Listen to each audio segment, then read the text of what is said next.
Sabarmati online classes में आप सभी का स्वागत है। इस वीडियो में हम फिगर ऑफ स्पीच देखेंगे, जिसे हिंदी में अलंकार कहते हैं। यानी कि जो पोएट्री की विशेषता बताती है, उसकी शोभा बढ़ाती है, उसे क्या बोलेंगे? अलंकार बोलते हैं। तो इंग्लिश में हिंदी की तरह ही फिगर ऑफ स्पीच होते हैं, जिसमें हमारा फर्स्ट है सिमली, सेकंड है मेटाफर, थर्ड है पर्सनिफिकेशन, फोर्थ है एपॉस्ट्रॉफी, फिफ्थ है ऑक्सीमोरान, सिक्स्थ है हाइपरबोल और सेवेंथ है ओनोमोटोपैया। तो कुल मिला के ये हमारे 7 अलंकार हैं। सिमली, जिसे हम बोलते हैं उपमा अलंकार, क्या बोलते हैं? उपमा अलंकार। मेटाफर, जिसे हम बोलते हैं रूपक अलंकार। पर्सनिफिकेशन यानी कि मानवीयकरण, इसे क्या बोलते हैं? मानवीयकरण। एपॉस्ट्रॉफी यानी कि संबोधन अलंकार, एपॉस्ट्रॉफी को बोलते हैं संबोधन अलंकार। इसके बाद हमारा आता है ऑक्सीमोरान यानी कि विरोधाभास, इसे हम लोग बोलते हैं विरोधाभास अलंकार। ये हमारा ऑक्सीमोरान हो जाता है। इसके बाद हाइपरबोल, इसे बोलते हैं अतिशयोक्ति, इसे क्या बोलते हैं? अतिशयोक्ति अलंकार। हाइपरबोल हमारा आता है। और इसके बाद हमारा आ जाता है ओनोमोटोपैया, जिसे हम लोग बोलते हैं ध्वनि सूचक, इसे बोलते हैं ध्वनि सूचक अलंकार। तो कुल मिला के हमारे ये अलंकार होते हैं इंग्लिश के अंतर्गत simile, metaphor, personification, apostrophe, oxymoron, hyperbole और ओनोमोटोपैया। ये हमारे अलंकार होते हैं, जिसमें से हम सभी को देखेंगे। तो फर्स्ट है हमारा सिमली। कौन सा? सिमली यानी कि उपमा अलंकार। तो चलिए देखते हैं सिमली क्या है। Simile is a figure of speech, यानी कि सिमली एक ऐसा अलंकार होता है इन विच, जिसमें क्या होता है?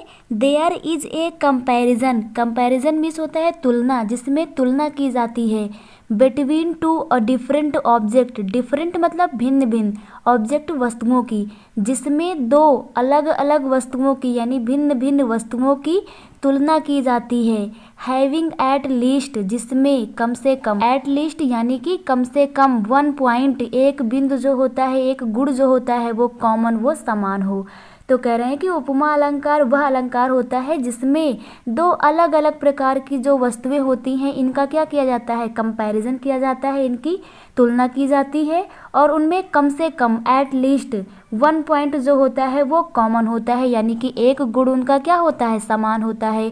तो simile is a figure of speech in which there is a comparison, जिसमें तुलना की जाती है between two different object having at least 1 point is common, जिसमें एक क्या हो? गुण समान होता है। इसमें जो वर्ड आते हैं, जैसे एज आता है, लाइक आता है, सो आता है, इनका प्रयोग किया जाता है कंपैरिजन के लिए। तो जो हमारा सिमली होता है फिगर ऑफ स्पीच, सिमली में कंपैरिजन के लिए एज, लाइक, सो इन वर्ड का क्या किया जाता है? इन वर्ड्स का प्रयोग किया जाता है। चलिए एग्जाम्पल देखते हैं सिमली का। फर्स्ट एग्जाम्पल है हमारा she is as fresh as dew. She is as fresh, वह इतना फ्रेश है, इतना ताज़ा है जैसे कि क्या? ड्यू। तो वह ड्यू के जैसा फ्रेश है, ताज़ा है। तो इसमें क्या किया जा रहा है? कंपैरिजन किया जा रहा है एक वस्तु की दूसरे वस्तु से, यानी एक वस्तु की दूसरे वस्तु से कंपैरिजन किया जा रहा है, और इसमें जो कंपैरिजन के वर्ड हैं वो प्रयोग किए गए हैं, इसलिए यहाँ पर सिमली होगा। ध्यान रखिएगा, कंपैरिजन के साथ साथ यहाँ इन वर्ड का प्रयोग होना अनिवार्य है, तभी यहाँ पर सिमली अलंकार होगा। सेकेंड एग्जाम्पल देखते हैं। माई हार्ट, जो मेरा हृदय है, is like a singing bird, एक गाते हुए चिड़िया की भांति है। तो मेरा जो हृदय है वो एक गाती हुई चिड़िया के समान है। तो यहाँ पर लाइक यूज़ किया गया है, कंपैरिजन किया जा रहा है हार्ट का सिंगिंग बर्ड से, इसलिए यहाँ पर कौन सा हो जाएगा फिगर ऑफ स्पीच? सिमली हो जाएगा। तो आप लोगों को एग्जाम्पल भी क्लियर हो गया होगा कि she is as fresh as dew and second one is my heart is like a singing bird. Now next देखते हैं मेटाफर क्या होता है। Metaphor is a figure of speech, यानी मेटाफर जो है एक ऐसा अलंकार होता है इन विच, जिसमें क्या होता है? टू थिंग्स, यानी कि दो वस्तुएं आर कंपेयर्ड, दो वस्तुओं की तुलना की जाती है। इसमें भी कंपेयर ही किया जाता है, पर इसमें चेंज क्या है? इसमें चेंज ये है कि एंड ट्रीटेड एज वन, और उनको ट्रीटेड, उनके साथ व्यवहार किया जाता है एज वन, जैसे कि वो एक हों, यानी उनको एक समान कहा जाता है। तो मेटाफर यानी कि रूपक अलंकार वह अलंकार होता है जिसमें क्या होता है? टू थिंग्स आर कंपेयर्ड, जिसमें दो वस्तुओं की तुलना की जाती है और उनको ट्रीटेड एज वन, उनको एक मान लिया जाता है, तो वहाँ पर मेटाफर होता है। तो आप डिफरेंस कैसे करेंगे सिमली और मेटाफर में? सिमली में जो लाइक वाले वर्ड होते हैं ना, लाइक, एज, सो, वो प्रयोग किए जाते हैं, पर मेटाफर में ऐसे वर्ड यूज नहीं किए जाते हैं। तो the word as, like, so are not used in it, इसमें यूज नहीं किया जाता है। चलिए एग्जाम्पल देखते हैं इसका। फर्स्ट एग्जाम्पल है life is a dream. Life जो जीवन है ना वो क्या है? ड्रीम, स्वप्न है। तो जो जीवन है वो स्वप्न है, यानी जीवन जो है स्वप्न के समान है। तो इसमें वर्ड नहीं यूज किए गए हैं, ना एज यूज किया गया, ना लाइक यूज किया गया, ना सो यूज किया गया है, परंतु किया तो कंपेयर ही जा रहा है कि जो जीवन है ना वो ड्रीम है, सपने के समान है। तो इसमें कंपेयर किया जा रहा, पर इसमें as, like, so word use नहीं किया गया, इसलिए फिगर ऑफ स्पीच यहाँ पर क्या हो जाएगा? मेटाफर हो जाएगा। सेकेंड एग्जाम्पल है life is not a bed of roses. Life जो जीवन है वो नॉट नहीं है, क्या नहीं है? A bed of roses. A bed of roses means होता है आइडियम्स में फूलों की सेज, यानी कि जो जीवन है ना वो फूलों की सेज नहीं है। तो यहाँ पर भी लाइफ का फूलों की सेज के साथ कंपेयर किया जा रहा है, परंतु इसमें as, like, so word use नहीं किया गया है, इसलिए यहाँ पर क्या हो जाएगा? मेटाफर। तो आप लोगों को मेटाफर भी क्लियर हो गया होगा कि metaphor is a figure of speech in which two things are compared and treated as one. और इसका एग्जाम्पल भी हमने देख लिया कि लाइफ इज ए ड्रीम और second one is life is not a bed of roses. Now next देखते हैं पर्सनिफिकेशन। पर्सनिफिकेशन इसे हिंदी में बोलते हैं मानवीयकरण अलंकार। तो चलिए देखते हैं पर्सनिफिकेशन क्या होता है। Personification is a figure of speech, यानी पर्सनिफिकेशन एक ऐसा फिगर ऑफ स्पीच होता है इन विच जिसमें लाइफलेस ऑब्जेक्ट यानी कि निर्जीव वस्तुएं जो होती हैं एंड एब्स्ट्रैक्ट आइडियाज, और जो उनके भाव होते हैं are thought of as a person व्यक्ति के रूप में, लाइफ यानी सजीव, कि इसमें जो निर्जीव वस्तुएं होती हैं और जो उनके भाव होते हैं उनको सजीव मान करके व्यक्तियों के रूप में उनको क्या किया जाता है? व्यक्तियों के रूप में उनको सजीव मान करके प्रस्तुत करते हैं, तो वहाँ पर हो जाता है पर्सनिफिकेशन। यानी personification is a figure of speech in which lifeless जो ऑब्जेक्ट होती हैं, निर्जीव वस्तुएं होती एंड एब्स्ट्रैक्ट आइडियाज, और जो उनके भाव होते हैं are thought of as person having life, यानी कि सजीव व्यक्ति मान करके उनको व्यक्तियों के रूप में प्रदर्शित करते हैं। तो वहाँ पर जो फिगर ऑफ स्पीच होता है वो होता है पर्सनिफिकेशन। एग्जाम्पल देखते हैं ताकि और अच्छे से क्लियर हो जाए। लव इज ब्लाइंड, यानी कि जो प्यार है वो क्या होता है? अंधा होता है। अब जो लव है ये सजीव तो है नहीं, इसमें लाइफ तो है नहीं, ये क्या है? लाइफलेस ऑब्जेक्ट है। पर हम क्या कह रहे हैं कि लाइफ इज ब्लाइंड, यानी कि जो प्यार है वो अंधा होता है। तो अंधा तो सजीव ही हो सकता है, तो यहाँ पर क्या हुआ है? निर्जीव वस्तु को सजीव माना जा रहा है, तो इसलिए यहाँ पर पर्सनिफिकेशन हो जाएगा। नेक्स्ट देखते हैं opportunity knocks at the door but once.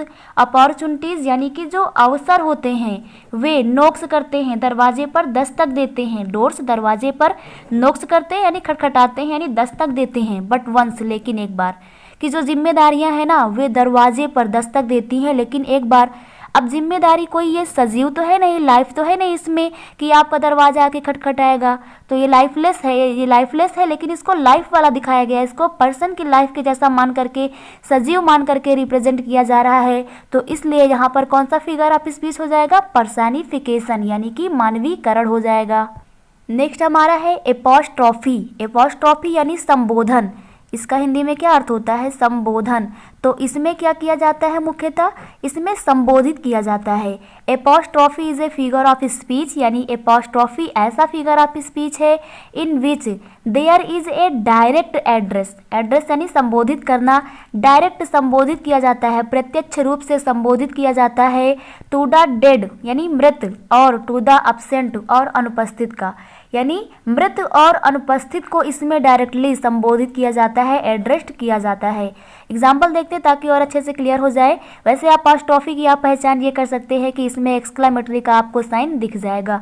तो एग्जाम्पल है O liberty why are you so dear. ओ स्वतंत्रता तुम अत्यधिक प्रिय क्यों हो। तो यहाँ पर ये कहा गया लिबर्टी जो स्वतंत्रता है ये कोई सजीव तो है नहीं, पर इसको डायरेक्टली संबोधित किया जा रहा है, इसलिए यहाँ पर फिगर ऑफ स्पीच क्या हो जाएगा? एपोस्ट्रॉफी हो जाएगा। नेक्स्ट एग्जाम्पल है ओ डेथ कम सून। अब डेथ को यहाँ संबोधित करते हुए कहा जा रहा है कम सून, यानी कि जल्दी आओ। अब डेथ मृत्यु जो है कोई सजीव तो है नहीं ना, तो यहाँ पर मृत्यु को संबोधित किया जा रहा है, तो यहाँ पर एपोस्ट्रॉफी हो जाएगा, यानी कि संबोधन अलंकार हो जाएगा। तो एपोस्ट्रॉफी की हमारी डिफिनीशन हो जाएगी, apostrophe is a figure of speech in which there is a direct address to the dead और द अब्सेंट। एग्जाम्पल हमारा हो जाएगा O liberty why are you so dear, and next is O death come soon हो जाएगा। Oxymoron यानी कि विरोधाभास, इसमें विरोधाभास होगा। Oxymoron is a figure of speech, एक ऐसा फिगर ऑफ स्पीच है इन विच जिसमें टू अपोजिट क्वालिटीज यानी दो अलग अलग जो गुण होते हैं आर एडेड यूज किए जाते हैं टू द सेम थिंग्स, एक वस्तु के लिए। यानी कि ऑक्सीमोरान एक ऐसा फिगर ऑफ स्पीच होता है जिसमें एक ही वस्तु के दो अलग अलग गुण बताए जाते हैं, यानी oxymoron is a figure of speech in which two opposite qualities are added to the same thing, एक ही वस्तु के लिए दो अलग अलग गुण बताए जाएं। एग्जाम्पल देखते हैं, and having nothing he hath all. And having nothing, उसके पास कुछ भी नहीं है, ही हैथ ऑल, फिर भी उसके पास सब कुछ है। तो यहाँ पर ऑक्सीमोरान होगा, विरोधाभास हो रहा है कि उसके पास कुछ भी नहीं है परंतु उसके पास सब कुछ है, तो यहाँ पर ऑक्सीमोरान हो जाएगा।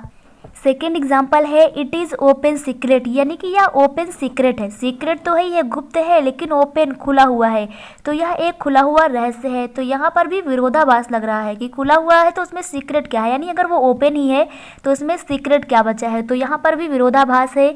इसलिए यहाँ पर जो फिगर ऑफ स्पीच है ना वो हो जाएगा ऑक्सीमोरान, यानी एक ही चीज़ के इसमें दो अलग अलग अपोजिट क्वालिटीज़ बता रहे हैं कि वो चीज़ जो है वो खुली है, ओपन भी है और वो सीक्रेट भी है, तो इसलिए यहाँ पर क्या हो जाएगा, ऑक्सीमोरान हो जाएगा।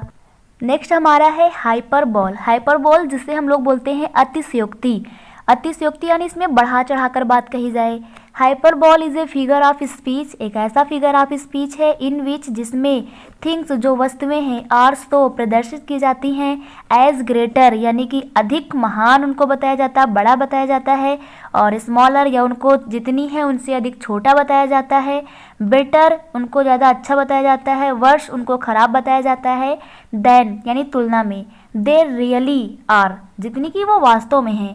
यानी कि हाइपरबोल ऐसा फिगर ऑफ स्पीच है जिसमें क्या होता है, जो वस्तुएं हैं वे रियली वास्तव में जैसी है ना उनको वैसा शो नहीं किया जाता, यानी उसके कंपेयर में उनको ग्रेटर बता दिया जाएगा, उनको ज़्यादा बड़ा बताया जाएगा, जितना वास्तव में है उससे ज़्यादा या तो उनको छोटा बताया जाएगा, या फिर जितना वास्तव में वो अच्छा है ना उससे ज़्यादा अच्छा बताया जाए, या जितना वास्तव में वो खराब है उससे ज़्यादा खराब बताया जाए।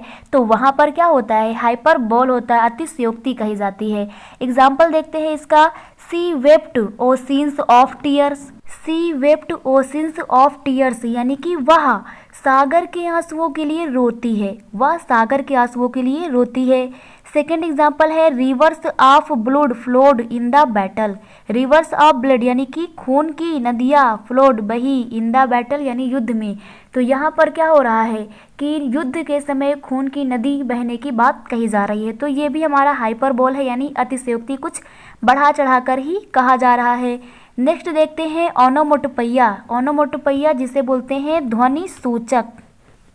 ओनोमोटोपैया is a figure of speech, यानी कि ओनोमोटोपैया एक ऐसा फिगर ऑफ स्पीच है इन विच जिसमें द साउंड, जो साउंड होती है, सजेस्ट इट्स मीनिंग, जो ध्वनि होती है ना वो अपना अर्थ बताती है, सजेस्ट इट्स मीनिंग यानी कि अपना अर्थ बताती है।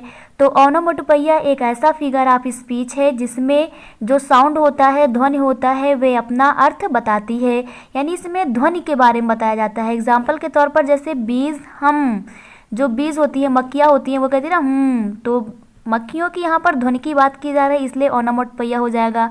नेक्स्ट एग्जाम्पल है द कैट्स म्यू, जो बिल्ली है वो क्या बोल रही है, म्यू, तो यहाँ पर कैट्स जो है इसकी ध्वनि की बात की जा रही है, तो यहाँ पर ओनोमोटोपैया हो जाएगा।